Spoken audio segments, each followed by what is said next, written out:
வணக்கம், வாழ்க வளமுடன். இன்னைக்கு எக் பீஜோ எப்படி செய்யலாங்கிறத பார்க்கலாம். வீடியோக்குள்ளே போகலாம் வாங்க. அதுக்கு தேவையான இன்க்ரீடியன்ட்ஸ் எடுத்து வச்சுருக்கேன். ஒரு 4 பாயில் பண்ண எக் எடுத்து வச்சுருக்கேன். ஒரு பெரிய வெங்காயம் நைஸாக நறுக்கி வச்சுருக்கேன். ஒரு 10 பல் பூண்டு வந்து நைஸாக நறுக்கி வச்சுருக்கேன்.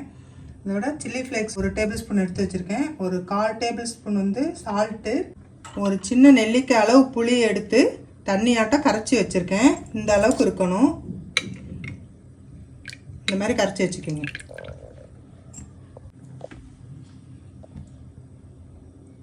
சால்ட்டில் ஒரு டேபிள் ஸ்பூன் தண்ணி ஊற்றி நல்லா கலந்து வச்சுக்கோங்க.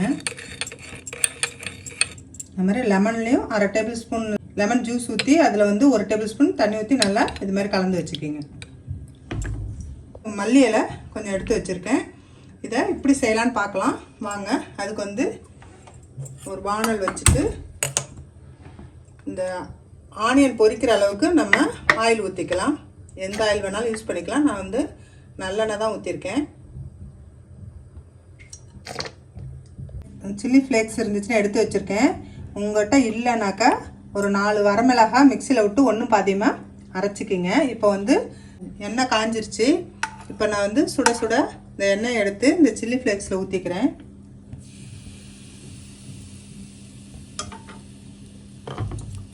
சில்லி ஆயில் வந்து ரெடி ஆயிடுச்சு. உங்கள்கிட்ட சில்லி ஆயில் இருந்தால் யூஸ் பண்ணிக்கிங்க. அப்படி இல்லைன்னா இதே மாதிரி நீங்கள் செஞ்சுக்கிங்க. எண்ணெய் நல்லா காஞ்சிருச்சு. இப்போ நம்ம ஆனியனை அதில் ஃப்ரை பண்ணிக்கலாம்.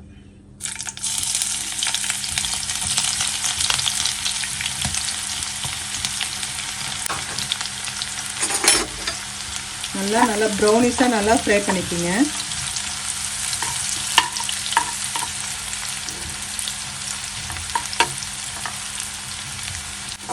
பர்மீஸ் ஸ்ட்ரீட் ஃபுட்டுன்னு சொல்லுவாங்க. பர்மாவில் ஃபேமஸான ஸ்ட்ரீட் ஃபுட் இது. ரீல்ஸில் நிறையா நான் பார்த்துருக்கேன். அதனால் நம்மளும் ட்ரை பண்ணலாமேன்னு ட்ரை பண்ணுறேன். நீங்களும் ட்ரை பண்ணி பாருங்கள். இந்த எக் பீஜோவுக்கு வெங்காயமும் பூண்டும் இந்த அளவுக்கு நல்லா ஃப்ரை பண்ணி எடுத்துக்கோங்க. இதில் மெயின் இதுதான்.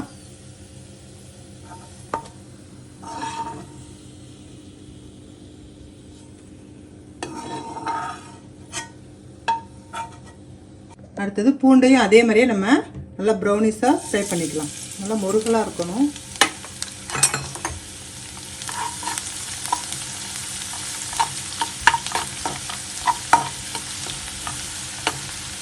பூண்டு வணக்கும் போதே எவ்வளோ வாசனை.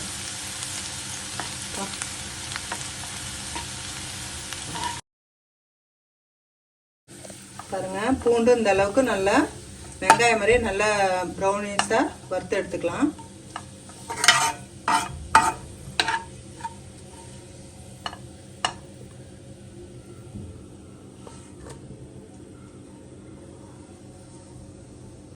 வெங்காயத்தையும் பூண்டையும் நல்லா ஃப்ரை பண்ணி வச்சுக்கிட்டோம்னா மற்ற இன்க்ரீடியன்ட்ஸ்லாம் அப்படியே ஸ்டஃப் பண்ணுறது தான்.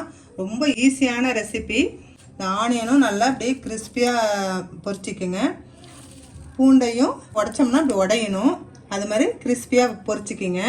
இப்போ வந்து நம்ம எப்படி ஸ்டஃப் பண்ணலான்னு பார்க்கலாம். இதுக்கு வந்து நான் பாயில் பண்ண எக்கை எடுத்துட்டு இதை நல்லா ஒரு கத்தியால் நல்லா கொஞ்சம் ஆழமாக கட் பண்ணிக்கிங்க. நம்ம இப்படி செஞ்சோம்னா இது ஸ்டஃப் பண்ணுற அளவுக்கு எக்கை நல்லா கட் பண்ணிவிட்டு ஃபஸ்ட்டு வந்து இந்த ஃப்ரை பண்ண ஆனியனை கொஞ்சம் வச்சுக்கலாம்.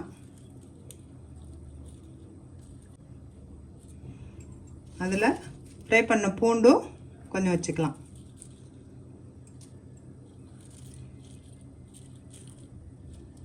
வச்சுட்டு இப்போ வந்து இந்த புளி தண்ணியை கொஞ்சமாக அதில் விட்டுக்குங்க. அடுத்தது இந்த லெமன் ஜூஸையும் கொஞ்சமாக அதில் விட்டுக்கலாம். இந்த சால்ட்டு அதுவும் சும்மா கொஞ்சமாக விட்டுக்குங்க. அடுத்தது வந்து இந்த சில்லி ஃப்ளேக்ஸ் ஆயிலை வந்து அது மேலே போட்டுக்கலாம். போட்டுட்டு இந்த வந்து இந்த மல்லி இலையை இது மேலே மல்லி இலையை வச்சுட்டு அவ்வளோதான், எக் பீஜோ ரெடி. இது உடனே ஸ்டஃப் பண்ணிவிட்டு உடனே சாப்பிடுங்க, அப்போ தான் டேஸ்ட்டாக இருக்கும். கொஞ்சம் நேரம் வச்சுட்டிங்கன்னா ஆயிலெலாம் வெளியில் வந்துடும், அதனால் உடனே சாப்பிட்ருங்க. இதே மாதிரி நம்ம அடுத்த எல்லா எக்கையும் ஸ்டஃப் பண்ணிக்கலாம். அதே மாதிரி அடுத்த எக்கையும் நம்ம அது மாதிரி பண்ணிக்கலாம்.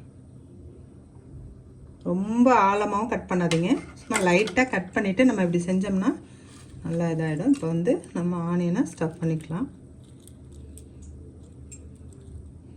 அடுத்தது இந்த பூண்டையும் அதோட ஸ்டஃப் பண்ணிக்கலாம். எப்பயும் ஒரே மாதிரி டிஷ்ஷு சாப்பிட்றதுக்கு இது மாதிரி டிஃப்ரெண்ட்டாக செஞ்சு சாப்பிடுங்க. இதை நான் ஒரு ரீல்ஸில் தான் பார்த்தேன், பார்க்கும்போதே ஆசையாக இருந்துச்சு, அதனால தான் சரி செஞ்சு பார்க்கலாமேன்னு செஞ்சேன். சூப்பராக இருந்துச்சு. இதேமாரி நீங்களும் ட்ரை பண்ணுங்கள்.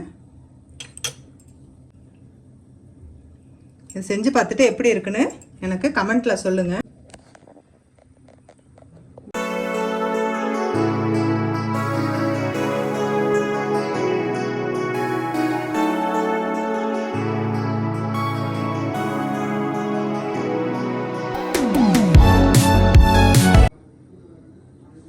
நான் எல்லா எக்லையும் ஸ்டஃப் பண்ணிட்டேன். இந்த வீடியோ உங்களுக்கு பிடிச்சிருந்துச்சுன்னா நீங்களும் இதேமாரி வீட்டில் செஞ்சு பார்த்துட்டு சொல்லுங்கள் எப்படி இருக்குன்னு. இந்த வீடியோ உங்களுக்கு பிடிச்சிருந்துச்சுனாக்கா லைக் பண்ணுங்கள், ஷேர் பண்ணுங்கள், கமெண்ட் பண்ணுங்கள், சேனலை சப்ஸ்கிரைப் பண்ணுங்கள். தேங்க்யூ.